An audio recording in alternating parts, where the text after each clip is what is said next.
So he can't just drop a 2/3 Undertaker turn 1. Like, both hands are pretty good, but one of them has Undertaker. Yeah. it's funny how I just feel... I mean... He knows there's an Unleash the Hounds in his opponent's hand, so... I mean, it's the opponent's deck, sorry, so... How much value does Haunted Creeper warrant? It's still a very good card, though, in this case. I mean, can you really justify throwing in any of these 2 drops? I feel like you can't just... Yeah, you can justify throwing out one of them because you have to have a plan going into the game. So you have to have a turn 1 and a turn 2, and if you kept all 3 cards, Leper Gnome, Haunted Creeper, and Mad Scientist, that just doesn't fill out the curve well because he needs to choose between one of the 2 drops at some given point. Yep. Yeah, I can see what you mean. So he'll just play them later down when he actually does draw them, but he's now curving out nearly perfectly. Actually perfectly, if you look at everything. Oh, Mad Scientist is drawn off the top. Alright. The Leper Gnome is being traded for. Oh, wow. This could be the draw that determines Lifecoach's game. If Lifecoach just plays down a Mad Scientist, he runs the risk of a Misha summoning from the next turn. So that means like his bow won't be able to kill the Undertaker, and it won't be able to kill anything. But then you do get the trap, which might counter Misha in and of itself, in some way. It really depends what is gotten from Hosty's Animal Companion, assuming he plays that right now. And Huffer comes down. Wow. Okay. Arguably... Could we say the worst? I don't think the worst is really it. I think Leok would have been slightly worse. This is like the second best. Misha being the absolute best. Alright, so Lifecoach actually probably able to stabilize a little bit here, and his follow-ups are much stronger than Hosty's at the moment. With Paladin Shredder and Sludge Belcher, this is...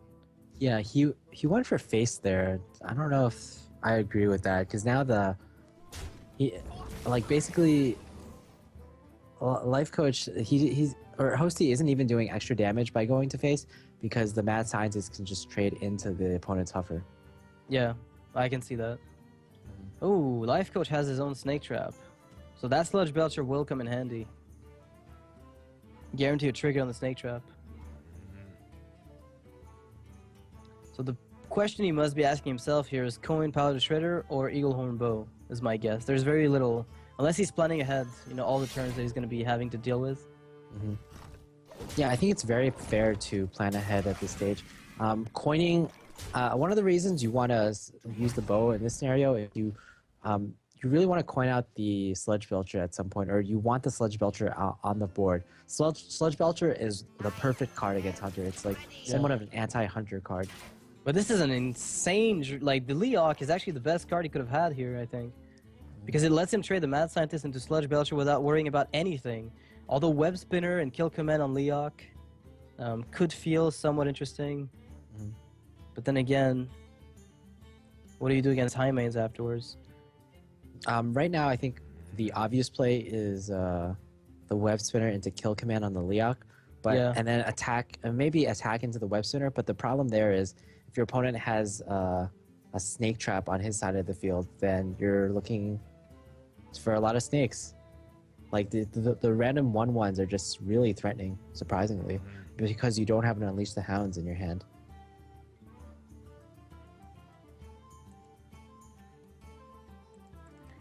So... I mean, the Paladin Shredder, I mean, how long will it take for it to fall down at this point? Because there's really no good turn for him to play. If he has to play defensively for the next few turns, he'll have to wait for at least 3 more turns from now. At least that. So, Web Spinner, Kill Command. I don't think he enjoys making the play, but... Yeah, I think Lifecoach was considering playing the Sludge Belcher. Like, he was planning to play the Sludge Belcher. But the board that was... the minions that were on the board were just too threatening. They traded too well against the Sludge Belcher. Wow, and now Hosty getting Savannah Highmane and the curved Dr. Boom right afterwards if things keep going the way that they are. He's considering choosing one of the other two. I don't think Haunted Creeper would be good at all, but Eagle Horn Bone maybe. He doesn't. Well, yeah. If the mad scientist dies, then sure. I think Sylvana Highmane is the clear choice, though. Yeah, it lets you weave in a hero power this turn instead of playing Eagle Horn Bow and being locked. Yeah, there's nothing like you could consider taking the bow, but there's really not much to bow down. I guess you could go fists. All right, now you're talking. So Savannah Hyman is pretty one-sided when only one player has it, but Lifecoach getting his own. This may change things in a way. I think because Web Spinner might still be the play, or sorry, Sludge Belcher might still be the play because you want to be a more bit defensive since you're on the receiving end of this aggro right now. Yeah, and you've got your own Hunter's Mark to deal with the Savannah Highmane, and at least a portion of it. And in addition, you have Snake Trap on your side of the field, so you're gonna force your opponent to attack into the Sludge Belcher and summon those snakes. Yeah, and you're gonna get a lot more value out of. I mean, Hosty might play around that and just let his opponent deal with it, or trigger the Snake Trap up until the point where he's guaranteed to kill. But he's gonna get his own secrets from the Mad Scientist. The extra bow charge for Lifecoach probably not going to be to play a big role as far as removal goes, but at least useful in some way. I think he's still gonna remove the one of the hyenas. That come out of, yeah. He's gonna remove one of the hyenas with the bow because he really wants the slime alive, basically. Yeah, he won't have much choice. So if this trap that the Mad Scientist gave, the Snake Trap, this is going to be very problematic.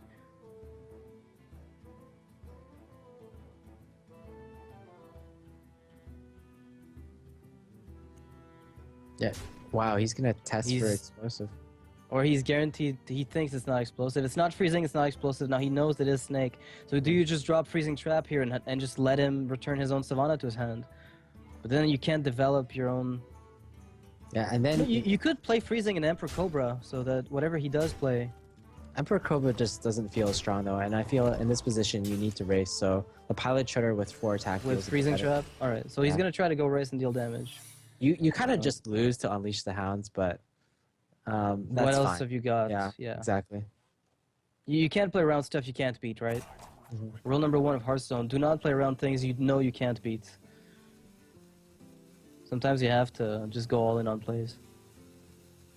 Yeah, also, if Lifecoach did his research and he researched the North American metagame, he would know that this particular deck runs only 2 traps. It runs 1 copy of Snake and 1 copy of Freezing.